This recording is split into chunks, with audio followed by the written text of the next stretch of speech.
1970년대 중반 부산에 수용시설이 하나 들어섭니다. 거리를 떠돌던 불황인들을 수용하려고 만든 형제복지원입니다.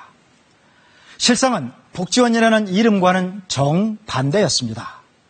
무자비한 폭행과 불법 감금, 성폭력까지 만연했습니다. 12년 동안 사망한 것으로 알려진 원생 수만 513명이나 됩니다. 1980년 2월 겨울방학을 맞아 오빠 집에 놀러간 9살의 박순희 양. 약속 시간보다 늦게 도착한 오빠가 부산진역을 뒤지는 사이 순희 양은 복지원으로 끌려가고 있었습니다. 수경 두 분이 와가지고 꼬마야 너 왜 거기 앉아있냐고 그래서 오빠 기다린다고 했더니 아 오빠 자기들이 오면 데려다 줄 테니까 받쳐서 14살의 최승우 군도 경찰에 끌려갔습니다. 하굣길이었습니다. 집에 가는 길인데 왜 내를 잡아가냐 막 거기에서 울고 집에 보내달라고 사정을 해서 아까 잡힌 이런 것들은 곡괭이 봤다.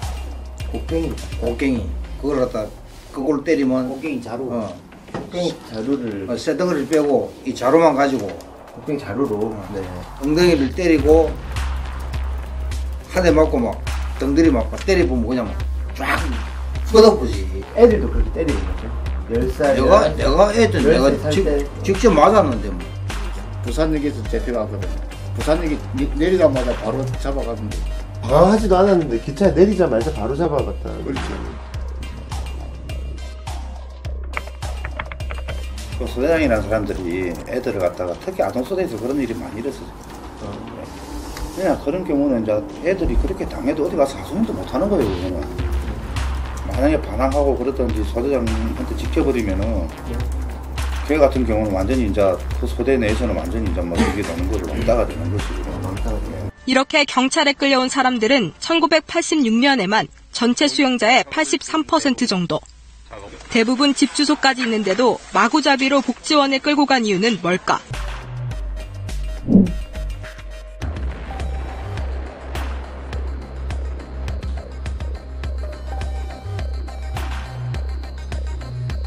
(1980년대) 불황인을 선도한다는 명목으로 장애인이나 고아들을 불법 감금하고 강제 노역시킨 것으로 드러난 부산 형제복지원 사건 기억하시는지요?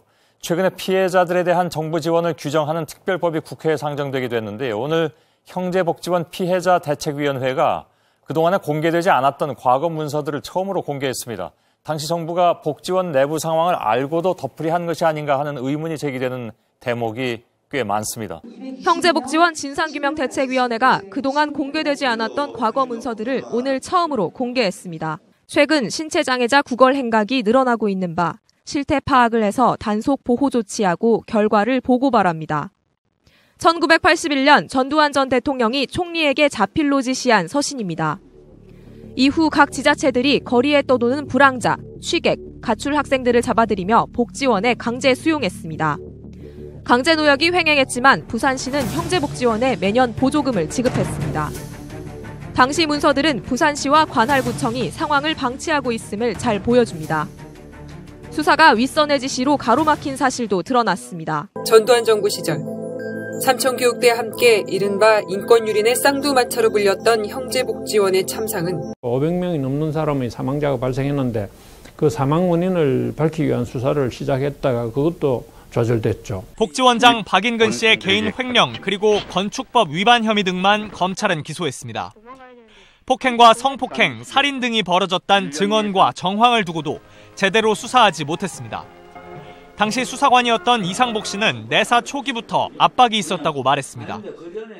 야, 울산지검에서 박인근을 수사할 수 있겠나? 이러더라고 형사가. 부산시장 하던 박영수 시장하고 호영호장 사인된. 당시 전두환 씨의 비서실장이던 전직 부산시장 박영수 씨와 가까웠다는 겁니다. 박 전 실장은 전두환 씨의 육군사관학교 후배로 서울시장과 88올림픽 조직위 부위원장을 거친 정권 실세였습니다. 1970년 당시 11살이었던 아이는 부산 서면의 집 근처에서 놀다가 혼자 있었다는 이유만으로 군에 의해 형제복지원으로 끌려갔습니다. 아이는 나는 부모님이 있고 5남매 장남이라고 반복해 외쳤지만 아무 소용이 없었죠. 그렇게 끌려간 곳에서 소녀는 악몽보다 더 참혹한 8년을 보내야 했습니다. 바로 부산 형제복지원 사건의 생존 피해자 김희곤 씨의 증언입니다. 제2의 삼천교육대로 불린 이 사건은 1975년부터 1987년까지 국가가 주도해 불황인을 선도한다는 명목으로 진행된 일종의 복지 사업이었습니다. 하지만 실상은 가난한 사람들을 불황인으로 낙인 찍어 복지원에 가두고 폭행과 노역, 성폭행, 살인 등 온갖 가혹행위를 저지른 인권유린 사건이었죠. 1987년 복지원의 참상이 외부에 알려지고 수사 결과 12년간 밝혀진 사망자 수만 551명. 사망자 중 일부 시신은 의과대학의 해부학 실습용으로 팔려나가기도 했습니다. 하지만 당시 주범인 복지원 원장이 받은 형량은 횡령죄로 고작 2년 6개월. 불법 감금과 폭행, 살인에 대한 건 재판조차 받지 않았습니다. 정말 이상한 재판이었죠. 31년이 지난 지금 왜 이 얘기를 하냐고요?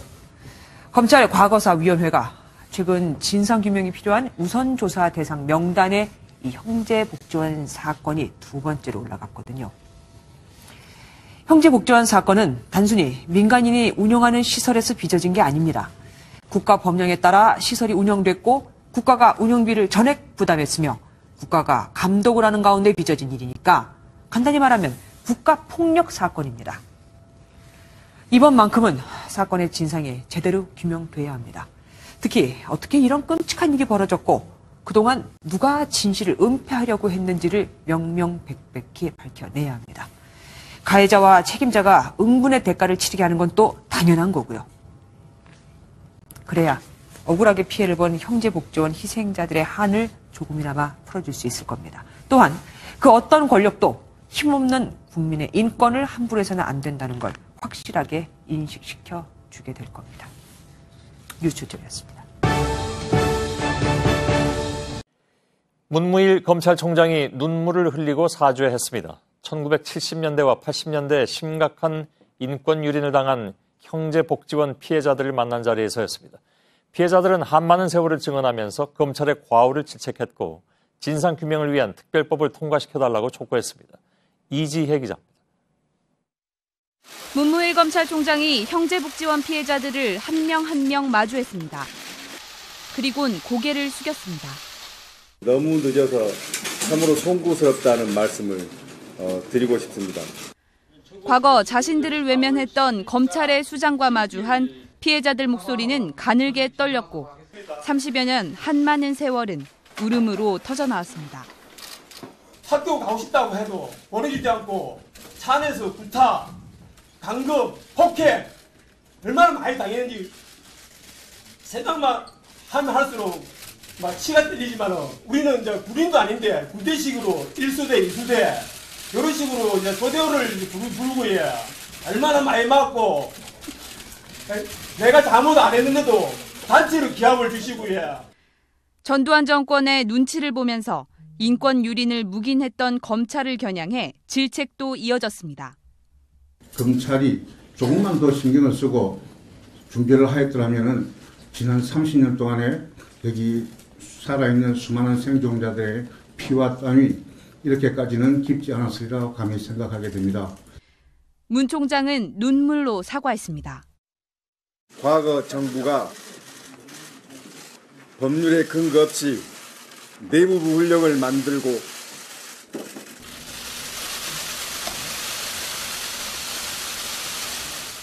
보호한다는 명분으로 국가 공권력을 동원하여 국민을 형제복지원 수용시설에 감금하였습니다.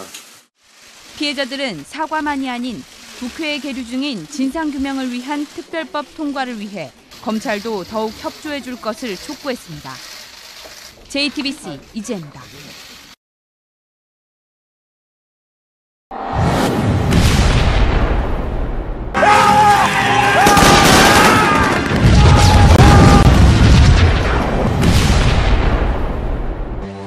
기찻길 앞에 근원에서 기찻길 맞아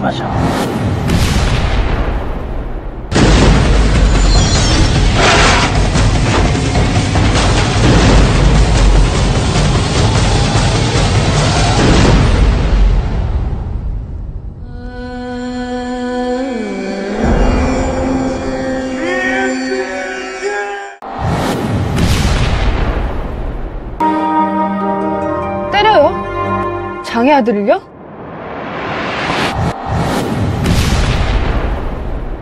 긴급 속보입니다. 전 S대 교수 김경호 씨가 교수 지위 확인 항소심에서 패소하자 재판장의 집을 찾아가 석공을 쏜 사건이 발생했습니다.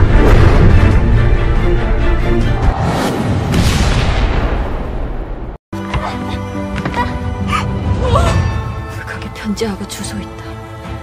안 잡히면 우리 어머니한테 좀 전해주라. 시중에서 아무나 살 수 있는 이 책들은 서울대에서 권장도서로 추천도 했습니다. 이 책들이 불온서적이면은 대한민국 최고 대학이라 하는데도 불온단체라 이 얘기입니까? 넌 누구야? 돈 받으러 왔는데 뭐 그거까지 알아야 되니? 이름이 장수현이라고. 독사를 죽이고 조직을 통째로 먹었답니다. 어떻게? 내 돈을 누가 갚을래? 정황상 고문치사가 확실해요. 각하께서 심려가 크십니다. 도서관이 책상을 탁 치니 뻑하고 응?